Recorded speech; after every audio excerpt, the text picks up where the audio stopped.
In this video, you're going to learn all about how to graph absolute value inequalities when you have them in two variables, something like y is less than or equal to the absolute value of x plus 2, something with a y and an x in it. To do this, you're going to graph the inequality just like it's an equation. So get y by itself, and you're going to follow y equals mx plus b, graph your b first, your y-intercept, and then from there you're going to move the point, whatever the slope is. Just like with graphing inequalities, if it's less than or greater than, you're going to give it a dashed line. If it can be equal to, you're going to give it a solid line. If it's less than, you're going to graph below the v.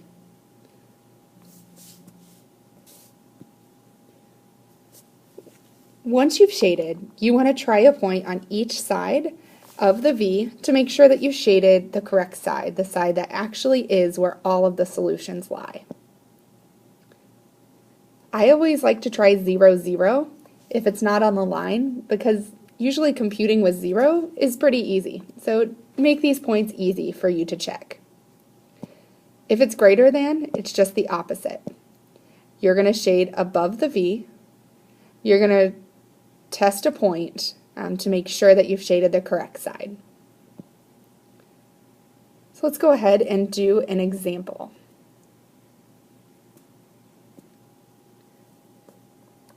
Here's our example. Y is greater than the absolute value of 2x minus 2. I'm going to start with my vertex here at the origin, but then I notice I need to move down 2 because of this, that 2 right there. So it's actually going to be there at -2. I notice because of this 2 here that my slope is 2. So I'm going to go up 2 over 1, up 2 over 1, and up 2 back 1, up 2 back 1 to get my graph. Because it's greater than and it can't be equal to, it gets a nice dashed line. And a dashed line, and arrows because it goes on forever. Because y can be greater than this, here's my y-axis, and it's above here that y is greater than this equation. I always like to double check to make sure that we have shaded in the correct answer. So basically, because this is shaded, any point in here should fit correctly into this inequality. Any point outside here, if I plugged in my x and y coordinates, it would not work in that inequality. So I always like to try 0, 0, and in this case, the point 0, 0 should give me a correct inequality because it's in the shaded area.